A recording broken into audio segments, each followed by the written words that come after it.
রমজান মাসের প্রথম রাত্রিতে আকাশে কি হয়? এই রাতে আল্লাহ তাআলা কি করেন?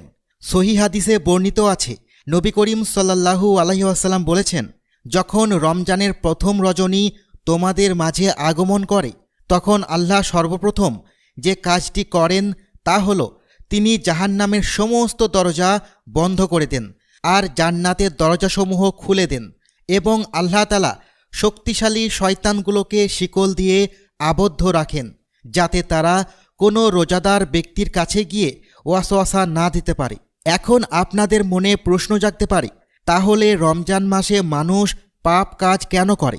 কাজী ইয়াজ রহমতুল্লাহি আলাইহি বলেন, যারা রোজাদার তাদেরকে শয়তান ওয়াসওয়াসা দিতে পারে না, ফলে ওই ব্যক্তি বড় ধরনের পাপ কাজ করতে পারে না। আর যারা পাপ কাজ করে তারা কুপ্রবৃত্তির কারণে করে থাকে। রমজান মাসে শয়তানের প্রত্যক্ষ হস্তক্ষেপ